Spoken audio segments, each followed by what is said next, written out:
강남구 대치동에 거주하는 박미영 52세는 성공한 사업가 가정의 둘째. 딸로 태어나 풍족한 환경에서 성장했습니다. 아버지가 1970년대부터 시작한 중소제조업체는 박미영의 경영하에 대기업과 경쟁할 수 있는 규모로 성장했고, 그 성과로 현재 대치동 한복판에 15층 규모의 상업용 빌딩을 소유하게 되었습니다. 이 건물은 박미영의 인생 최대의 자산이자 자부심의 원천이었습니다. 건물의 구성은 체계적이고 안정적이었습니다. 2층부터 6층까지는 국내 최고 수준의 영어 학원이 입주해 있어 매일 수백 명의 학생들과 학부모들이 오가며 활기를 불어넣고 있었습니다.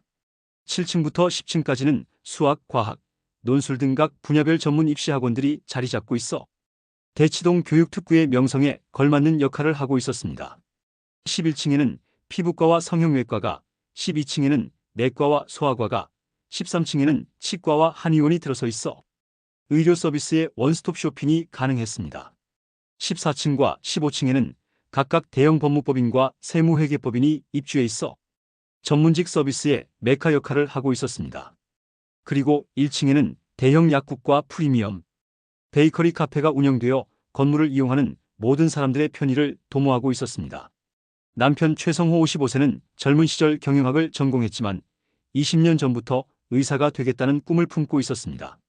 사업에 성공한 후 안정적인 기반을 마련한 그는 50세의 늦은 나이에 의학 전문 대학원에 진학하는 용기를 냈습니다.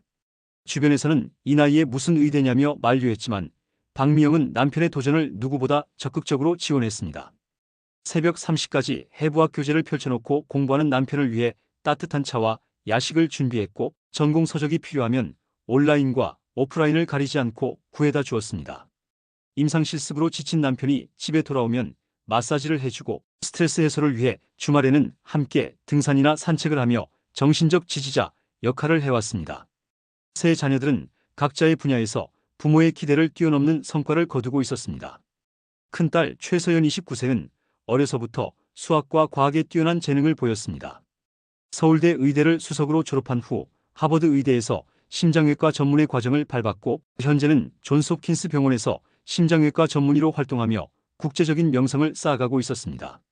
미국 현지 언론에서도 젊은 한국인 심장외과 의사의 혁신적인 수술 기법이라며 그녀의 활약상을 보도할 정도였습니다. 하지만 시차 때문에 연락도 쉽지 않고 연휴에도 바쁜 병원 일정 때문에 귀국하기 어려워 박미영은 큰딸에 대한 그리움과 자랑스러움을 동시에 안고 살고 있었습니다. 둘째 아들 최준호 27세는 아버지의 늦은 의사 도전에 큰 감명을 받아 자신도 의학의 길을 택했습니다. 연세대 의대를 졸업하고 세브란스 병원에서 내과 전문의 과정을 마친 후 2년 전부터 건물 12층에서 준원내과의원을 개원해 운영하고 있었습니다. 특히 당뇨와 고혈압 등 만성질환 관리에 특화된 진료로 지역 주민들 사이에서 믿을 수 있는 젊은 의사라는 평판을 얻고 있었습니다. 환자들을 대하는 따뜻한 마음씨와 꼼꼼한 진료로 예약이 밀릴 정도로 인기가 높았고, 박미영은 아들이 환자들을 정성스럽게 돌보는 모습을 볼 때마다 흐뭇했습니다. 막내딸 최예은 24세는 성균관대 약학대학을 졸업한 후 건물 1층에서 예은약국을 운영하고 있었습니다. 단순히 처방전을 조제하는 것을 넘어서 고객, 개인의 건강 상태에 맞는 영양제 상담과 건강관리 조언까지 제공하는 토탈 헬스케어 약국을 지향하고 있었습니다. 특히 어르신들께는 복용법을 자세히 설명해드리고 아이들에게는 무서워하지 않도록 친근하게 다가가는 서비스로 동네에서 천사 같은 약사님이라는 별명을 얻었습니다. 약국 한켠에는 혈압 측정기와 체중계를 비치해서 누구나 무료로 이용할 수 있도록 했고, 독거 어르신들의 안부까지 챙기는 따뜻한 마음씨를 가지고 있었습니다. 이렇게 가족 모두가 각자의 위치에서 성공적인 삶을 살아가는 모습을 지켜보며 박미영은 큰 만족감을 느꼈습니다. 하지만 동시에 자신의 역할이 점점 줄어드는 것에 대한 허전함도 컸습니다. 과거에는 아이들의 학습 관리, 남편의 사업 지원, 집안 살림 등으로 하루 24시간이 모자랐는데 이제는 오히려 시간이 남아도는 상황이 되었습니다. 집안 정리와 요리만으로는 하루를 채우기 어려웠고, 텔레비전을 보거나 친구들과 만나는 것만으로는 정신적 충족감을 얻기 힘들었습니다. 더욱 중요한 것은 건강한 노년을 위한 준비였습니다. 또래 친구들 중에는 벌써 건망증이나 우울증을 호소하는 경우도 있었고, 신체 활동량이 급격히 줄어들면서 각종 성인병에 시달리는 사람들도 많았습니다. 박미영은 아직 체력적으로나 정신적으로나 충분히 왕성한 상태였기에 이런 에너지를 건설적으로 활용할 방법을 찾고 싶었습니다. 특히 둘째 아들 최준호가 현재 교제 중인 여자친구와 결혼을 앞두고 있어서 건강한 시어머니로서 역할을 다하기 위해서라도 몸과 마음을 건강하게 유지해야 한다는 책임감을 느끼고 있었습니다. 깊은 고민 끝에 박미영은 전문 관리업체에 맡겨두었던 건물 관리를 직접 담당하기로 결정했습니다. 5월 관리비만 해도 상당한 금액이었지만 그보다는 자신의 손으로 직접 건물을 돌보고 싶다는 마음이 더 컸습니다. 처음에는 15층이나 되는 대형 건물을 혼자서 관리할 수 있을지 걱정되었지만 막상 시작해보니 예상외로 큰 만족감과 성취감을 얻을 수 있었습니다. 매일 아침 6시면 어김없이 건물로 향했습니다. 1층 로비부터 시작해서 15층까지 층층마다 꼼꼼히 점검하고 청소하는 일상이 시작되었습니다. 로비에 대리석 바닥을 걸레질하고 유리문을 깨끗이 닦아내며 화분에 물을 주고 시든 잎사귀를 정리하는 것부터가 하루의 시작이었습니다. 엘리베이터 내부 거울을 닦고 버튼 주변을 소독하며 바닥에 떨어진 머리카락 하나까지도 놓치지 않고 치웠습니다. 각 층의 복도와 계단, 화장실까지 세심하게 관리했습니다. 2층부터 10층까지의 학원가는 특히 신경이 많이 쓰였습니다. 어린 학생들이 주로 이용하는 공간이다 보니 자주 더러워지기 쉬웠고 간식을 먹다 떨어뜨린 부스러기들, 음료수, 얼룩, 연필 가루 등을 매일같이 청소해야 했습니다. 하지만 이런 일들이 그녀에게는 전혀 부담스럽지 않았습니다. 오히려 깨끗해진 공간에서 아이들이 쾌적하게 공부할 수 있다는 생각에 보람을 느꼈습니다. 의료진이 입주한 11층부터 13층까지는 더욱 철저한 위생관리가 필요했습니다. 환자들이 이용하는 공간이니만큼 소독과 청소에 각별히 신경을 썼습니다. 대기실 의자를 하나하나 닦고 잡지와 신문을 정리하며 정수기 주변을 깨끗하게 유지했습니다. 화장실은 하루에도 여러 번 점검해서 휴지와 비누를 보충하고 바닥과 변기를 깨끗하게 관리했습니다. 환자분들이 불편함 없이 진료받을 수 있는 환경을 만드는 것이 중요하다고 생각했기 때문입니다. 14층과 15층의 전문직 사무실들은 또 다른 느낌이었습니다. 정장 차림의 직장인들이 오가며 진지한 업무를 처리하는 공간이라 정숙하고 품격 있는 분위기 조성에 힘썼습니다. 복도의 조명을 점검하고 사무실 입구 매트를 정리하며 공용 공간의 온도와 습도까지 신경 썼습니다. 이런 노력의 결과는 곧바로 나타났습니다. 사모님, 요즘 건물이 정말 깨끗해졌어요. 학부모님들께서도 너무 만족해하시고 아이들도 더 쾌적한 환경에서 공부할 수 있어서 좋다고 하네요. 9층 수학학원 원장의 말에 박미영은 큰 보람을 느꼈습니다. 제가 직접 관리하다 보니 더 세심하게 신경 쓰게 되네요. 우리 아이들과 환자분들이 사용하는 공간이니 최상의 환경을 유지하는 것이 당연하죠. 세입자들과의 소통도 예전보다 훨씬 원활해졌습니다. 관리업체를 통할 때는 건의사항이 전달되는데 시간이 걸리고 때로는 제대로 전달되지 않아 문제가 발생하기도 했었습니다. 하지만 이제는 직접 소통이 가능해졌습니다. 사모님, 12층 화장실 환풍기 소리가 너무 큰 것 같은데 점검 좀 부탁드려도 될까요? 그러게요. 제가 내일 업체 불러서 점검받도록 하겠습니다. 불편하신 점 있으면 언제든 말씀해 주세요. 이런 일상적인 대화들이 박미영에게는 단순한 업무를 넘어선 특별한 의미를 가졌습니다.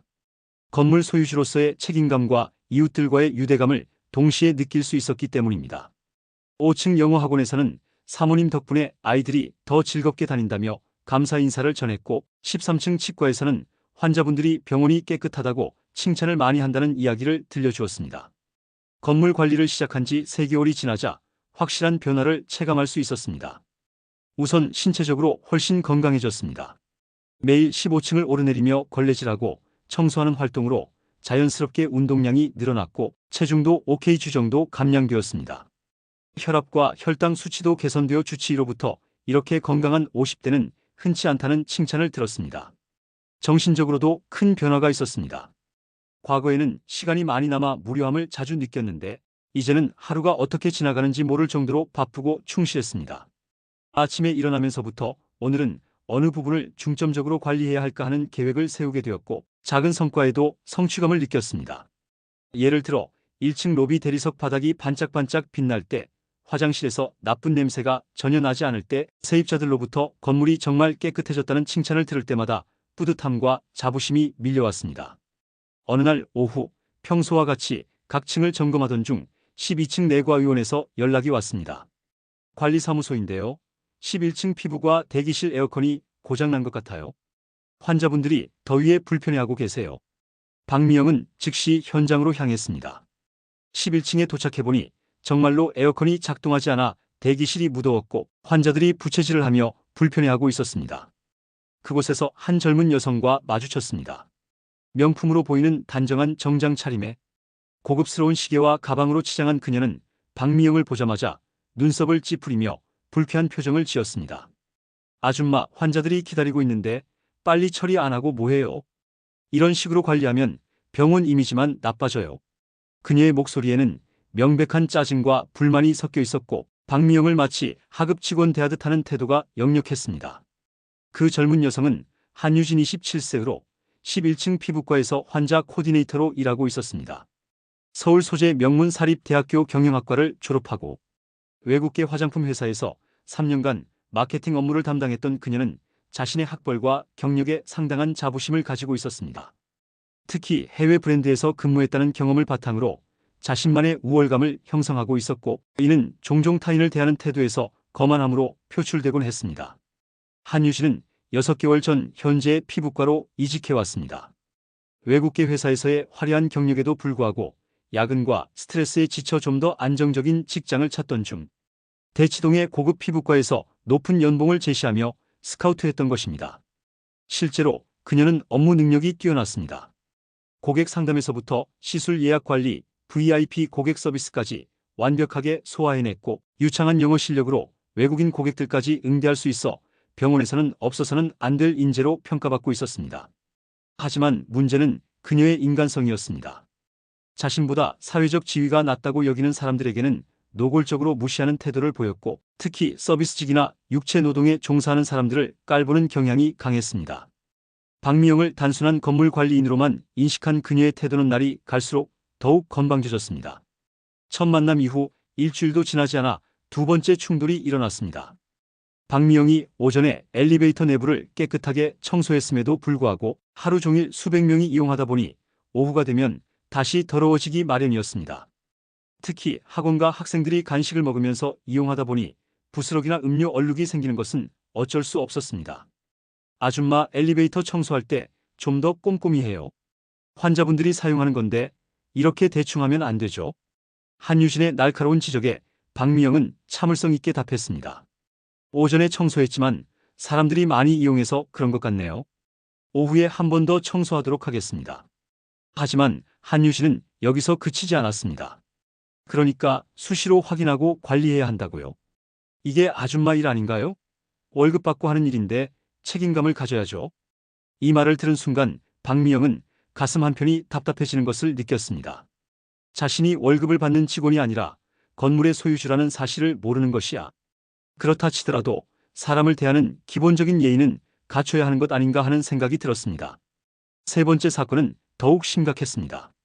박미영이 옥상 정원을 정리하고 있을 때 한유진이 담배를 피우며 나타났습니다. 요즘 젊은 세대들은 금연 문화가 확산되어 담배를 피우는 사람이 많지 않은데 한유진은 스트레스 해소를 위해 하루에 반갑 정도를 피우는 골초였습니다. 외국계 회사에서 일할 때부터 생긴 습관이었는데 업무 스트레스가 심할 때마다 담배로 마음을 달래곤 했습니다. 그녀는 박미영을 보고도 인사는커녕 자신이 마시던 아이스 아메리카노 컵을 바닥에 툭 놓으며 아줌마, 이거 치워주세요라고 명령조로 말했습니다. 박미영이 정중하게 아가씨, 공공장소에서 흡연은 금지되어 있어요. 그리고 개인적으로 사용한 것은 직접 처리해 주세요라고 말하자 한유진의 표정이 순식간에 험악해졌습니다. 아줌마가 뭔데 저한테 이래라 저래라 해요? 제가 한마디 하면 아줌마 내일부터 못 나와요. 사람 위에 사람 있다는 거 모르세요? 한유진의 목소리는 점점 날카로워졌고 마치 자신이 이 건물의 주인인 양거만한 태도를 보였습니다. 저는 명문대 나와서 외국계 회사에서 일했던 사람이고 지금도 전문직으로 일하고 있어요. 아줌마 같은 사람이 저한테 훈계할 자격이 있나요? 이 말을 들은 박미영은 순간 할 말을 잃었습니다. 학벌이나 경력이 사람의 가치를 결정한다고 생각하는 그녀의 사고방식이 놀라웠고 더욱이 나이 차이도 상당함에도 불구하고 기본적인 존댓말조차 하지 않는 태도에 실망감을 느꼈습니다. 하지만 굳이 자신의 정체를 밝히며 그녀를 당황시키고 싶지는 않았습니다. 한유진의 무례한 행동은 계속되었습니다. 어느 날은 계단에서 박미영이 바닥에 붙어있는 오래된 스티커를 떼고 있을 때 한유진이 핸드폰으로 큰 소리로 통화를 하며 나타났습니다. 입에는 전자담배를 물고 있었고 전화 너머로는 친구나 연인으로 보이는 사람과 사사로운 이야기를 나누고 있었습니다. 야, 너 진짜 그런 식으로 나올 거야? 내가 얼마나 잘해줬는데? 하는 식의 거친 욕설이 섞인 대화가 복도에 울려 퍼졌습니다. 박미영은 개인적인 통화 내용을 듣고 싶지 않아서 자리를 피하려 했지만 한유진의 통화가 끝나자 조심스럽게 말을 꺼냈습니다. 아가씨, 그래도 실내에서는 전자담배라도 피우지 않는 것이 좋겠어요. 다른 분들한테 방해가 될 수 있거든요. 한유진은 박미영을 힐끔 보더니 눈을 굴리며 답했습니다. 남의 통화 엿듣지 마시고 아줌마는 청소나 하세요. 전자담배가 뭐가 문제예요? 연기도 별로 안 나는데. 공공장소에서 흡연하는 건 다른 사람들한테 피해가 갈 수 있어요. 환자분들이나 학생들도 이용하는 공간이니까요. 박미영의 재차 요청에도 한유진은 청소 아줌마가 신경 쓸 문제는 아닌 것 같은데요. 청소나 하시라고요. 남의 일에 참견하지 마세요. 라며 퉁명스럽게 답했습니다. 제가 참견하는 게 아니라 이 건물의 규칙이기도 하고 다른 사람들을 위해서 하는 말이에요. 박미영이 끝까지 정중하게 설명하자 한유진은 정말 답답하네. 저기요, 제가 나중에 옥상에 가든 말든 아줌마가 상관할 일 아니라니까요. 그냥 제가 말하는 대로 하시면 되잖아요. 라며 짜증을 내더니 아예 등을 돌리고 계단을 올라갔습니다. 그 뒷모습을 보면서 박미영은 깊은 한숨을 내쉬었습니다. 단순히 건물의 규칙을 지켜달라고 말했을 뿐인데 이런 적대적인 반응이 돌아올 줄은 몰랐습니다. 더욱이 그녀의 말투와 태도에서 느껴지는 것은 단순한 짜증을 넘어선 뭔가 계산된 무시와 경멸이었습니다. 마치 자신이 사회적으로 우위에 있다는 것을 과시하려는 듯한 행동이 박미영을 더욱 당황스럽게 만들었습니다. 1층 약국에서도 비슷한 일이 벌어졌습니다. 박미영이 딸 최예은과 함께 약국에서 잠시 휴식을 취하고 있을 때 한유진이 들어왔습니다. 그녀는 최예은에게는 밝고 친근한 표정으로 언니, 안녕하세요. 라며 인사했지만 박미영을 볼 때는 노골적으로 불쾌한 표정을 지었습니다. 그리고는 최예은에게 다가가 작은 목소리로 하지만 박미영이 충분히 들을 수 있을 정도의 소리로 속삭였습니다. 언니, 관리 아줌마가 여기 있으면 손님들이 불편해하지 않을까요? 좀 그런 것 같은데. 이 말을 들은 최예은은 깜짝 놀라며 어머니를 바라봤습니다. 순간 당황스러운 기색이 역력했지만 박미영은 조용히 미소만 지어 보였습니다. 딸에게 괜한 걱정을 끼치거나 자신 때문에 딸이 곤란한 상황에 처하게 만들고 싶지 않았기 때문입니다. 전환점은 박미영의 언니가 건물을 방문한 날이었습니다. 언니는 12층 내과의원에서 정기검진을 받고 내려오던 중 1층에서 박미영과 만났습니다. 미영아, 이 나이에 이렇게 고생할 필요가 있어? 자식들도 다 잘 되고 있는데. 언니 괜찮아요. 이 일이 저한테는 보람이에요. 제가 관리하니까 건물이 훨씬 깨끗해졌잖아요. 그때 하얀 가운을 입은 한유진이 건물로 들어왔습니다. 가운 왼쪽에는 아름다운 피부과 환자 코디네이터 한유진이라고 적혀 있었습니다. 한유진은 박미영의 언니에게 다가가 어머님, 안녕하세요. 라며 반갑게 인사했습니다. 하지만 언니는 그녀의 태도가 불편했는지 살짝 물러섰습니다. 바로 그때 약국에서 최예은이 나와 이모, 언제 오셨어요? 라며 밝게 인사했습니다. 한유진은 순간 당황하며 이모라고요? 라고 되물었습니다. 최예은은 네, 저희 이모시고 이분이 저희 어머니세요 라며 박미영을 가리켰습니다. 한유진의 얼굴에 충격과 당황이 동시에 스쳐갔습니다. 그녀가 그동안 관리 아줌마라고 부르며 무시해왔던 사람이 바로 이 건물의 소유주이자 자신이 좋아하는 최준호 의사의 어머니였던 것입니다. 최예은은 계속해서 유진 씨, 예전부터 말씀드리고 싶었는데 호칭을 바르게 해주세요. 저는 유진 씨의 언니가 된 적도 없고 오빠와 사귀는 사이라고 해도 아직 결혼한 것도 아니잖아요 라고 단호하게 말했습니다. 그날 저녁 가족 식사 자리에서 모든 진실이 공개되었습니다. 최예은이 오빠가 만나는 그 여자가 그동안 엄마한테 무슨 짓을 했는지 알아? 라며 한유진의 행동들을 낱낱이 폭로했습니다. 최성우는 이런 사람을 더 이상 우리 건물에 둘 수 없다고 단호하게 말했고 둘째 아들 최준호도 정말 분별 없이 행동했네요. 죄송합니다라며 사과했습니다. 다음 날 한유진이 박미영에게 다가와 사모님, 제가 몰라뵙고 실수했습니다. 한 번만 용서해 주시면 안 될까요? 라고 애원했습니다. 하지만 박미영은 기회요? 당신이 그동안 저에게 했던 말들을 기억해 보세요. 더러운 손으로 만지지 마세요. 아줌마 일이나 하세요. 라고 했던 그 말들을 요라며 차분히 말했습니다. 한유진이 그때는 제가 스트레스를 받아서 그랬어요. 라고 변명하자 박미영은 스트레스를 받으면 남을 함부로 대해도 된다고 배우셨나요? 사람을 대하는 태도는 그 사람의 됨됨이를 보여주는 거예요.